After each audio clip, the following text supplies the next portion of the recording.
The wind beat upon the white canvas, blowing an anthem like freedom. The sun was out, always a pleasant surprise in northern Canada. The sails were high, and we were higher, flying across a cold blue sea.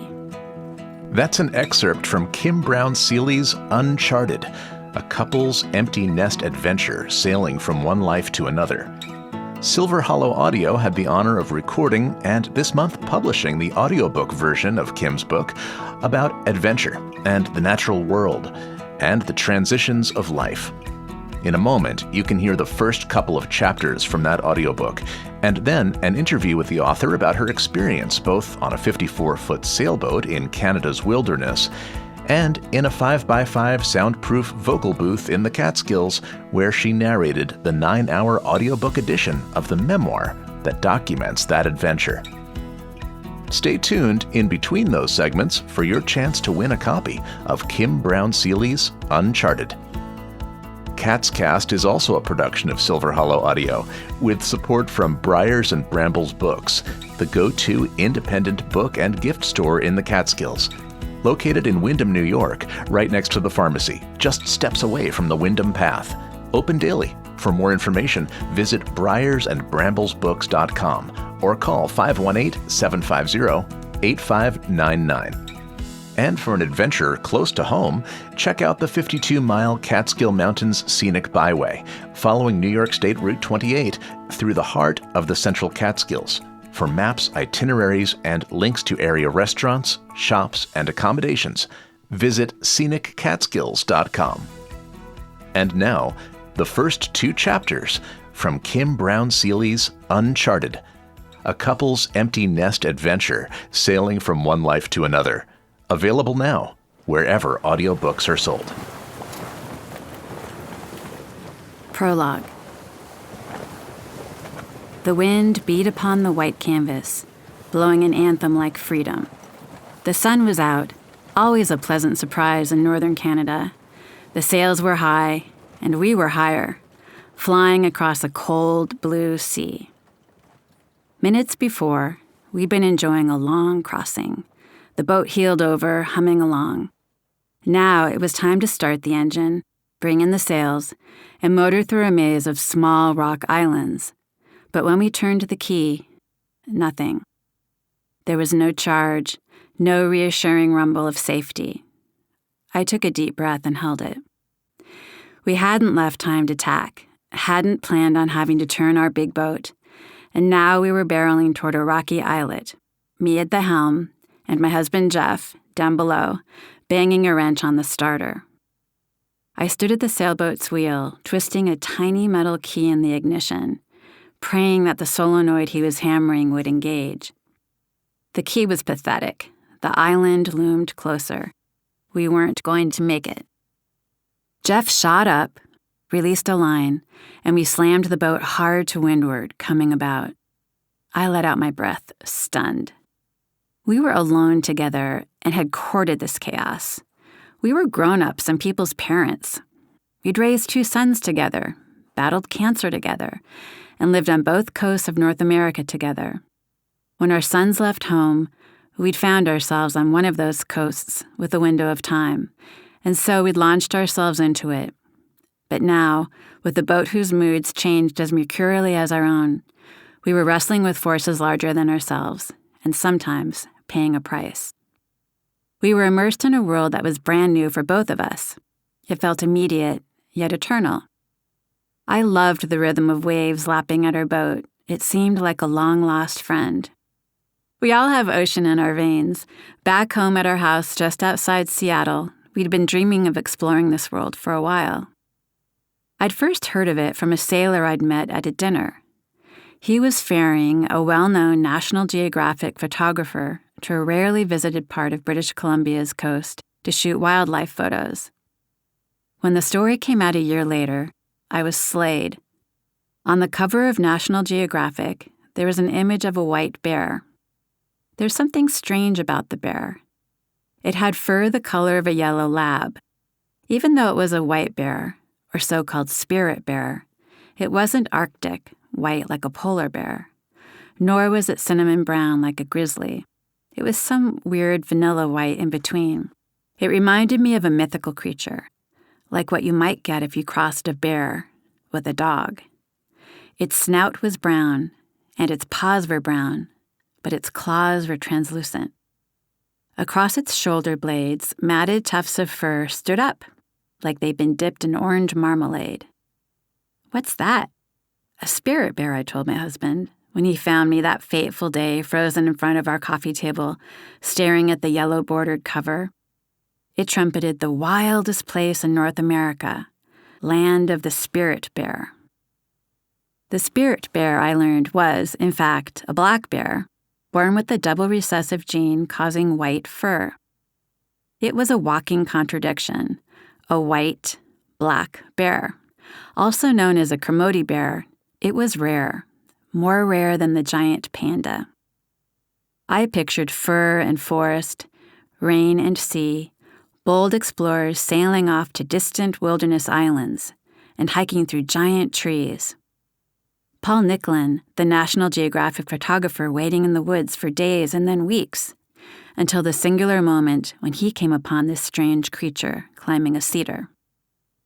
This particular spirit bear had been photographed in British Columbia's Great Bear Rainforest, part of planet Earth's largest intact coastal temperate rainforest, at the far edge of the North American continent.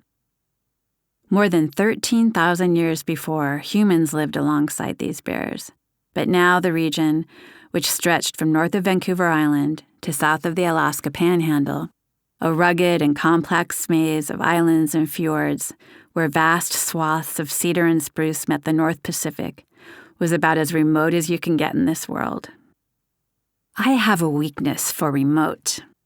Never in my life have I wanted anything as much as I wanted to sail off in search of that spirit bear. Our sons were leaving the nest, the economy was in free fall, our jobs were stagnant, and it seemed my husband and I had come to the edge of something. We could live safe, small lives, or try something totally new by launching into the unknown. And so, the year before our second son left for college, we bought a gently worn sailboat. The boat that turned out to be the best deal at the time was an enormous 54-foot cutter-rigged sailboat, a ridiculous amount of boat for two people with no prior sailing experience together to learn how to sail. Our friends all thought we were nuts. No one we knew had ever been to Canada's Great Bear Rainforest. And oh, by the way, didn't we know it rained up there all the time? But our plan didn't seem that far-fetched to me. My husband and I had always dreamed of doing something like this. Up until then, we'd spent the majority of our lives together, as many couples do, trying to be decent parents and good friends and engaged and informed citizens and thoughtful sons and daughters, all while making a living. Now, with our boys leaving home, we had an opening. It was a time of transience. One son in college, another on his way. Our small family, after years of intense and close living, was dispersing. Also, my husband had survived a recent cancer scare. We were suddenly acutely aware of the impermanence of things, and imagined a sailing adventure would create a space in which to share something true and lasting together. After a decade of the roller coaster of working hard and raising a family, my husband and I hoped we'd come to rest for a few weeks, at sea. How little did we know. Here, we told ourselves, was where we would begin again. And setting off on our sailboat, first the four of us, then just the two of us, we'd pay attention to the shape of the journey. After we said goodbye to our sons, we'd embrace these weeks of adventure, putting all our chips on wildness. We figured a sailing expedition would allow us the time and distance to sort out our lives at this juncture, and we looked forward to the quiet and solitude of sailboat living over the modern world's noise and clamor. Coming from a long line of campers and covered wagon crossers, pilgrims and pioneers, it was staying put in our home near Seattle and driving the same circles day after day, becoming prisoners to the known that seemed unthinkable. If you want to create a larger life, I reasoned, you expand the size of your universe. That is, you come to the edge and step or sail over. I knew our boys, resilient and smart, would survive wherever they were, and I hoped they'd still like us enough by then to come sail around from time to time. I imagined a snug cabin caulked against storms, a teapot whistling on the stove, shelves lined with the best books, somewhere small to live well in a world filled with uncertainty.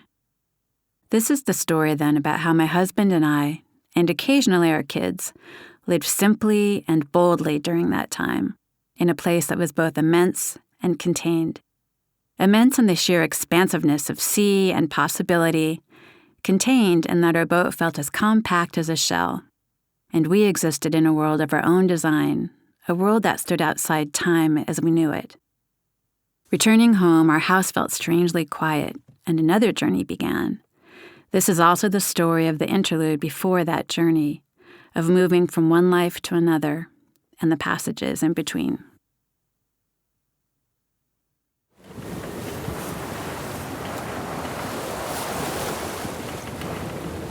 Part 1.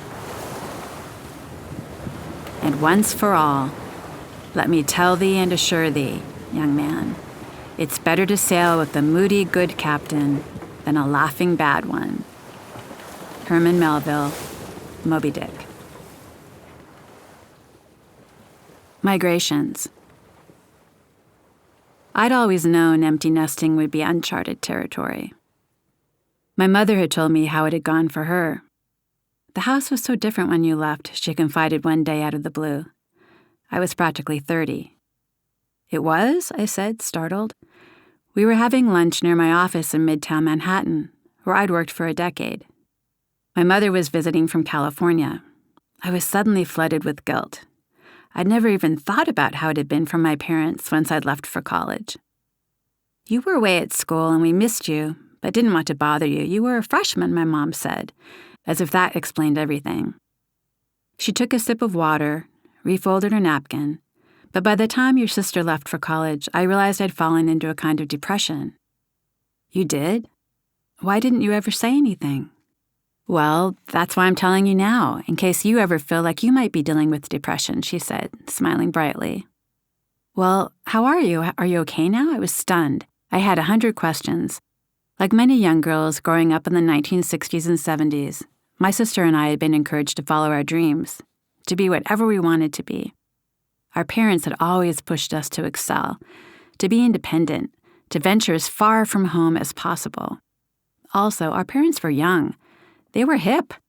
I was proud of them, and it had never occurred to me, even remotely, that in pleasing them, we were hurting them, and that my mom, especially, would so fiercely, deeply miss us, that she'd be sad once she launched us on our way. My mother, a fine-boned woman with chic, bobbed hair, china blue eyes, and the metabolism of a hummingbird, said she was better, and anyway, she didn't want to dwell on the past. Since then, her career as a photographer had taken off, had given her new purpose. Indeed, she'd go on to create a serious artist's life in the space after kids, with her work hanging in major museum collections and several critically acclaimed photography books to her name. As we were leaving the restaurant, however, she said, I'm taking some medication now. It helps. And then, do I seem any different to you? Another thing I'd noticed watching my parents' generation was divorce. It was as if kids had been magnets holding those couples together, almost like they'd mostly stayed together because of their kids. But once children no longer factored into the equation, legions of 70s parents woke up and discovered they didn't have that much in common. You could count the couples splitting up along the Southern California cul-de-sacs where we'd grown up. Sproing, sproing, sproing. They bounced apart like atoms released from ionic bonds. Without those kids fusing electrons, there wasn't much to fuse them in place. But my parents stayed together, supportive of each other. I suppose it was with this in mind then, wary of depression, watching divorces still springing up, as rampant as gray hairs, hearing girlfriends say, I feel like everyone's leaving. Our kids are leaving, our parents are leaving, that I'd hit on the vague idea of some kind of shared project, something my husband and I could take up together as novice empty nesters. We'd had shared projects before.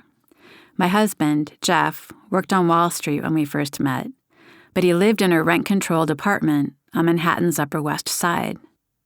Shortly after I fell in love with him and agreed to give up my downtown artist garret to move uptown to his place, he bought an old farmhouse in Connecticut.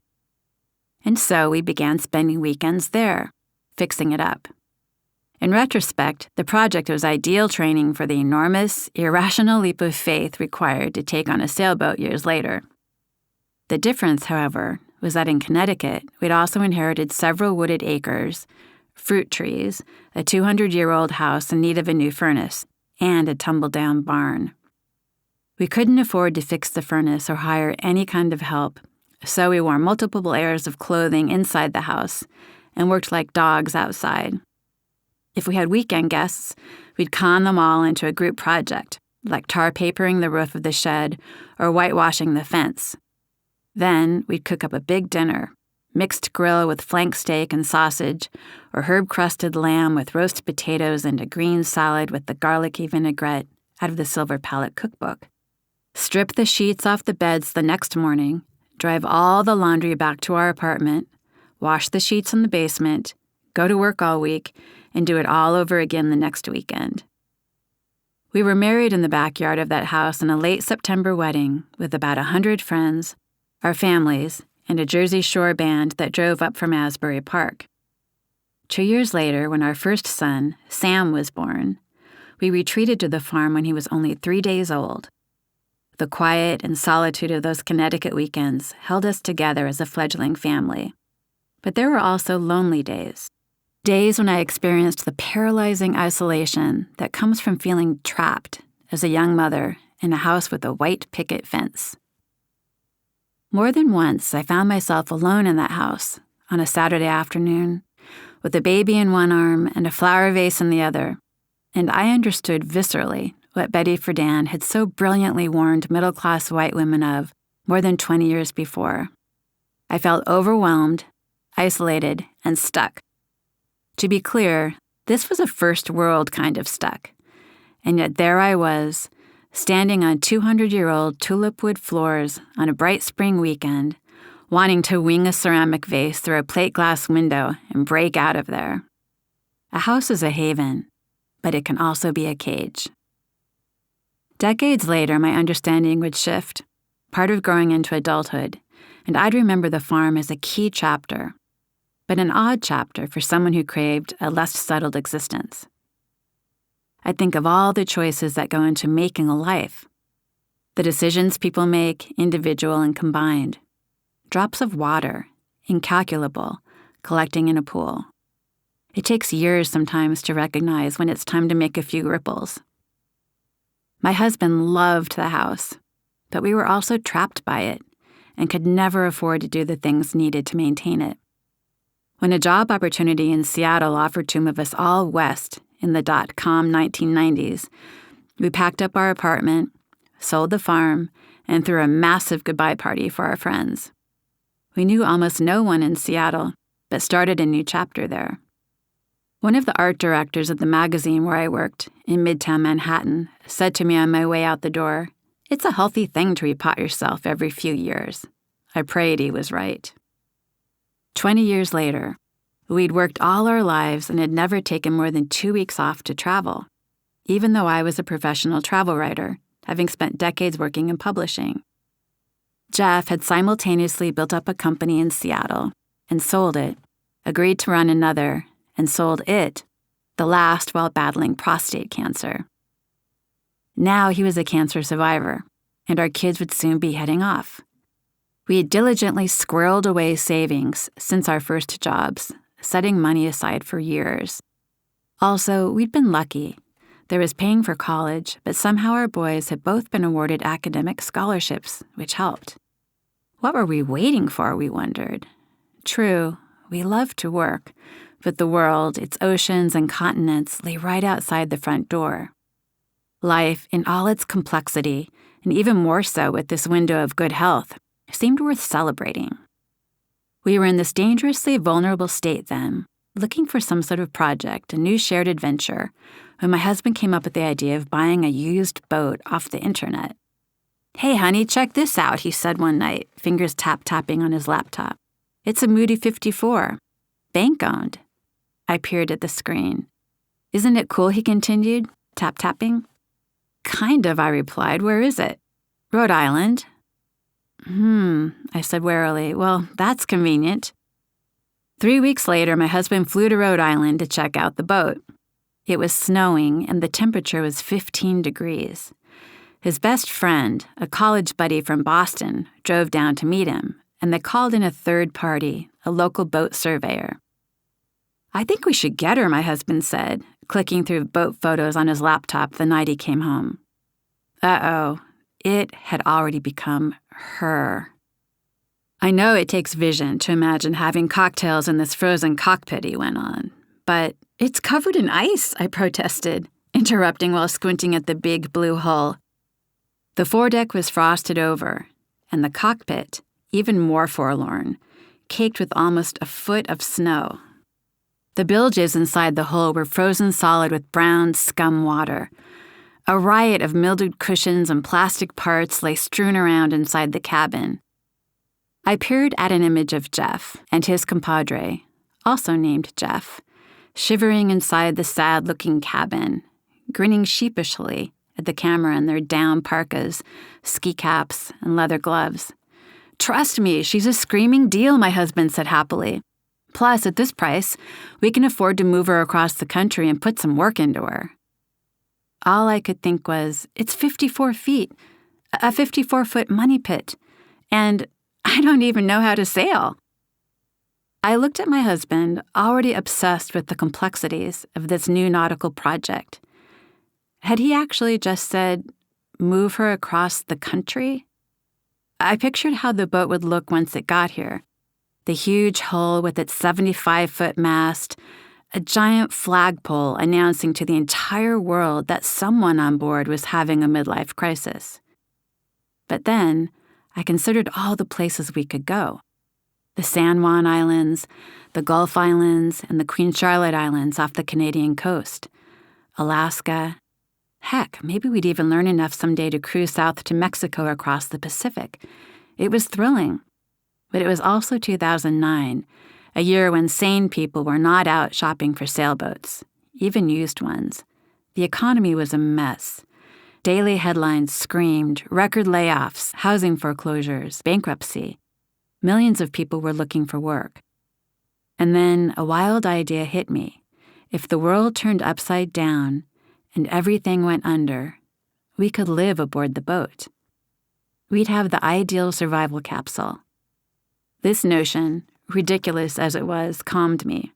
And so, caught up in the idea of it all, I said, okay, in addition to saving for the boys' college educations, we'd better start an empty nest fund. I let myself imagine how it would feel to have a boat and all the food we'd need for months on her. To be able to go anywhere we wanted, maybe even sail halfway around the world. Ever since our friends' kids had begun heading off, I've been noticing the ways many of these friends' lives shape-shifted. It seemed to be a time when fierce, almost biological empty nesting patterns emerged. Downsizing, putting the family home on the market, and moving into a simpler, smaller place was a familiar refrain. Another common trend was getting a new dog to fill the void. But that wasn't always a shared project. The wives seemed to do most of the dog walking. As I watched my friends downsize, simplifying their nests, or stay in their homes but spend the next years refinishing the floors, or troll rescue dog sites, looking for abandoned canines to love and be loved by and fill those empty rooms, I began to wonder if, unknown to ourselves, we each had an image buried somewhere deep inside that was a new chapter, an image that outwardly was of a place or a thing, but was actually of ourselves. Maybe it was ourselves, our new selves, that we were attempting to define as we cleaned out our drawers and repainted our children's rooms and adopted yellow labs and big-eared collies and mixed retrievers. What does it take to sustain a long-term relationship when the most shared common ground, in our case, the kids, shifts? What do we need to define and continue to define in order to sail ourselves into the unknown, to shape ourselves alongside another person for the duration? As the idea of our boat grew real, and we began making plans to move her across the country and rename her and wash the grit from her decks, revealing the weathered weave of her bones beneath, I realized it was ourselves that we were slowly shaping. It was ourselves that we were putting into a kind of order. It was yet another life that we were creating. Stay tuned for my interview with Kim about her experience, both on a sailboat and in our recording booth.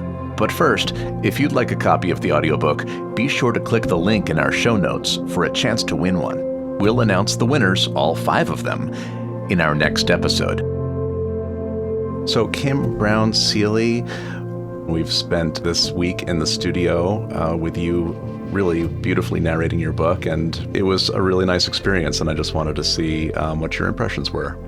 Oh, thank you so much. Well, first I have to say it was such an honor to be able to come to Silver Hollow Studio and be here this week in the Catskills and to get to read my own book. I was a little nervous, actually, I have to say, at the prospect, because I wasn't sure that I could physically read the whole book. I just had no idea how it would go. And I have to say, after the first 16 pages, I couldn't believe we'd only read 16 pages.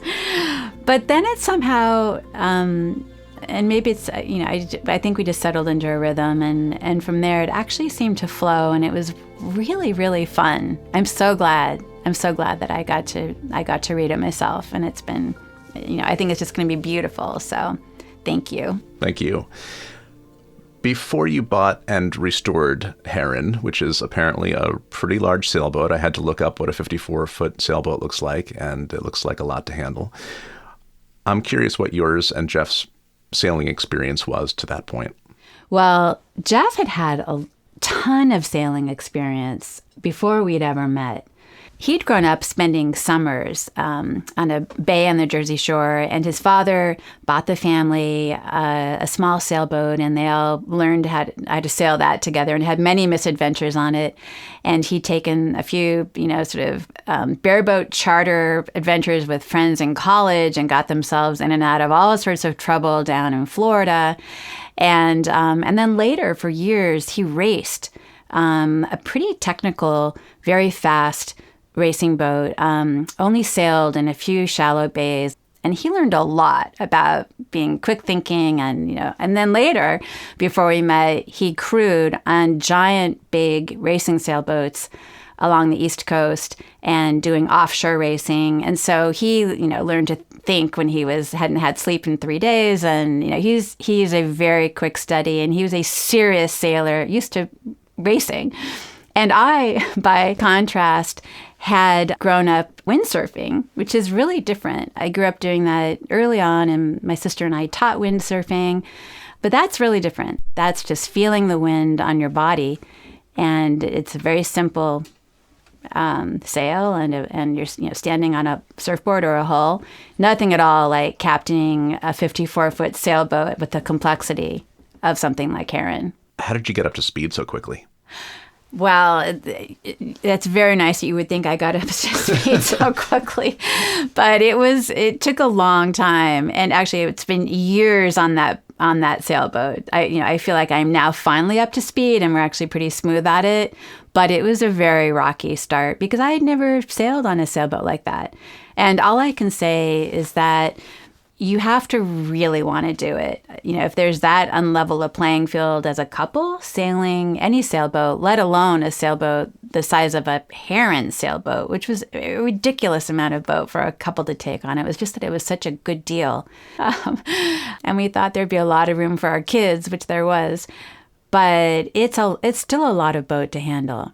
And but I took some sailing lessons, and then we basically just got out there and did it, and sailed a lot in Elliott Bay near Seattle where we live, and practiced a lot before we left on our trip. But I don't think there's anything that really could have prepared us for what we set out to do.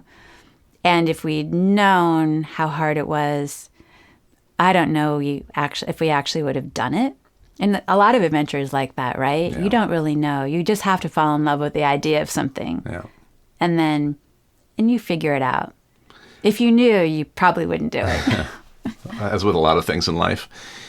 What was your son's reaction to the book, they seemed really, at least how you write about it, they seemed very supportive of your decision to do this when they went off to college, and they seemed to enjoy the experience of joining you on the boat. But what was it like to look back and reread that moment of time?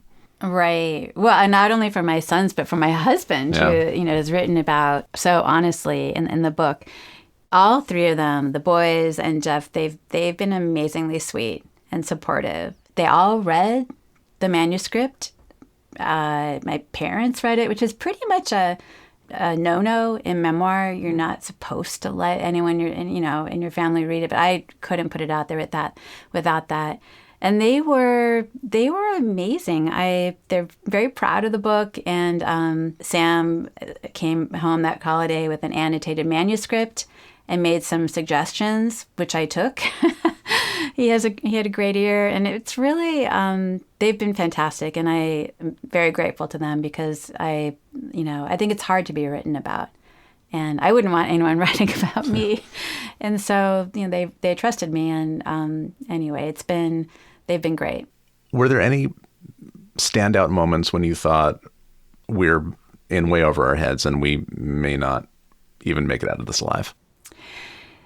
I probably should have thought that. There were a lot of really scary, tense times on that boat. And I think a lot of the tension that comes later on in the story and what you hear and, the sort of really hard moments we have and the big fights, it's because all of that pressure unfairly was on Jeff, my husband. And he recognized very realistically how far out on the edge we were and how little I knew. And I actually wasn't afraid to be there because I had so much faith and confidence in him. But it was so much pressure on him. And it really, and so, yeah, there were times when anything could have happened. And we did do some safety drills. We practiced, I didn't put that in the book, where we would get ourselves into some remote cove buried in fog and pretend that he'd had a heart attack, and I had to do everything and get us out of there. And I could do that. I could drive the boat. But if he'd been knocked off, for instance, or overboard with all the sails up, the chances of my getting him a life ring and turning the boat around and getting to him in time in that freezing water, well, we never go overboard because the chances are slim. How did that trip reshape your relationship or even your worldview? Well, as far as the relationship, we put a lot on ourselves. Parts of it, some of it was really, really hard. And yet, I think if you experience something like that together as a couple, in the end, it definitely makes you stronger. There is no question. We look back on it now and not only laugh, and we're sort of incredulous that we got through all that, but we're also intensely grateful. There were so many times during the pandemic that when we weren't leaving our house, when we were hunkered down and all our kids had come back to live with us, we all talked about the boat a lot. And look back on that summer now and can't believe we were able to do something like that then, just to move so freely, even across the Canadian border, which during the pandemic, we couldn't. In fact, just last summer was the first we were able to cross that border again. So that really changed our worldview, something that we'd taken so much for granted. It's not always such a given. It's a huge privilege to begin with, to be able to take the time to do that, to be able to figure out a boat and all the preparations that go into that. It's just an unbelievable privilege. But at the same time, it's a privilege, and then also it's a global privilege now and not always possible. Jeff says in the book that he'd recommend any parent with kids off to college do something similar. Do you agree? I do agree. We both agree. And I mean, obviously not, that was extreme. I wouldn't recommend that everyone do something that extreme. And probably very few people would ever want to do anything like that. But for us, that was the right thing. But no, we have lots of friends who got these cool kind of, especially during the pandemic, but even before that, these vans that are sort of off the grid, and you can, it's a lot like a boat actually, and you can take long extended road trips and camp in deserts. And, so several friends who did that. And other friends who've sort of managed to take a sabbatical and, finally were free to go, pick a few different cities around the world and these, really kind of wild, fascinating places and go live for 6 months at a time in each one and, in an affordable Airbnb. And I think it's just this window of time and then everything settles down again. But that's just a great, and I feel like a very natural window of time between, these two very distinct and different chapters of life. And it's a good time to grab. Yeah. Before grandkids. Yeah. Which you now have. Exactly. When you bought the boat and planned this journey, did you know right away that there was a book in it? No, I was wanting to write a book. And I was thinking that the shape of this journey, and especially knowing that there was this incredibly rare bear that lived at the apex of it, felt like a book to me. But I'd never written a book before, and I wasn't sure if there actually would be a book in it, but I hoped there would be. And it was similar to the kinds of books that I'd read and always loved that I did from the very get-go, from the very first day we untied and set off. I always had a notebook with me in the cockpit, and I was paying really close attention and taking notes. And that was interesting. It made the trip more interesting for me. How extensively did you write or outline or note take during the adventure, and how much of that happened afterwards? During the adventure, I really only took notes. There was just too much going on. And it was even still, it was a huge effort. It was a tremendous effort to even have the energy to take those notes. It's a lot of work on a boat, especially if you're just two people. It's just, there's a lot to do. So, but I would try and force myself if there were quiet moments, if I was on watch in the cockpit and there were no logs or debris and it was a safe time to try and jot down what I was seeing or just take little notes about the wind and the way it felt. And because it would be easier to forget if I didn't write down the texture. I wanted just to capture the texture of where we were. There were details I layered in later from subsequent summers because we've sailed now for 12 years, and it took me several years to write the book. So there were holes that I was able to go back and fill in later if there was just too much going on and I couldn't remember the way a particular island literally looked or what the trees were, so those sorts of things I could fill in later, thankfully. So Leslie Sharp, author of The Quarry Fox, which is a book that we recorded here, yes, introduced the two of us, and an Uncharted audiobook edition was born. Did you have any apprehensions about narrating your own book? Only in that I'd never narrated a book before. And I wasn't sure if I could physically do it. It just seemed like so many pages to read. But no, I just thought it would be such an honor, really. And it has been. It's been really, but it's been actually much more fun than I thought it would be. I thought it would be that I would just be, I wouldn't even be able to speak at the end of it. And here, there's still some voice left. So no, it's been so much fun. And no, I would recommend any author read their own book. It's just an entirely different experience. Hearing the language, hearing it out loud. Because if you're a writer, you're obviously always hearing language, but it's only in your head. It's in your own head, and you never hear the spoken word. So it's been wonderful. Were there any surprises or anything unexpected when you were kind of locked in that booth for a few days? Well, I found a typo, which, as you know, and Leslie and I talked about that. She found a typo in her book too, evidently. Yeah, always comes out in the audio version. I was convinced until this week that there wasn't a single typo in this book. And it stunned me to see it. And I realized that when you're reading a book and it's silently in your head, that your brain does correct.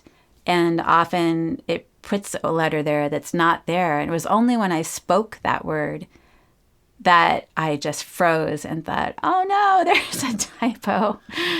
So, but I guess it happens, no matter how carefully a book is edited and re-edited and copy edited 3 times, things just slip through. Luckily, it's a very small typo and only one. We won't reveal what it is. And I realized, too, when we did the audio version, that the editing process never really ends, does it? If you have the opportunity to change a word here and there. And I loved that you weren't so precious about your words, that it didn't stop you from making little changes here and there when you thought, oh, I probably could have said this a little bit better. I don't think I need that word again. And you pulled it out, and I had to get onto the mic and say, did you mean to subtract that word? And you said, yep, moving on. Tell me a little bit about some of those kind of last minute minor changes to the text when you were in the booth. Yeah, well, it's interesting. I realized that when you are hearing a story, that there were a few word repetitions, which is something I'm usually really attuned to when I'm writing. But even still, there were 1 or 2 that I somehow missed or that bothered me when I was going to hear them out loud. Bothered me more than they would have bothered me in my head, that way. And that's part of writing, really, or part of, it's like music, really. It's very similar. And yet, interestingly, with writing, you hear the rhythm and the words, you hear the language pretty much in your head as a writer. But reading it aloud, it took on a completely different quality, and it just seemed to sort of edit itself where it needed it. Well, I totally enjoyed it, again, having read it and then having listened to it. And I'll be listening to it at least 1 or 2 more times as I edit it together. But thank you so much, Kim, for making this trip all the way to the other side of the country to record this beautiful book with me. Oh, Brett, thank you so much. It's just been a huge pleasure. It could not have been more fun. Cat's Cast is a bi-weekly production of Silver Hollow Audio with support from Hanford Mills Museum. Explore the power of the past as you watch the water wheel bring a working sawmill to life. Bring a picnic to enjoy by the mill pond. For more information about scheduling a tour or about their new exploration days, visit hanfordmills.org or call 607-278-5744.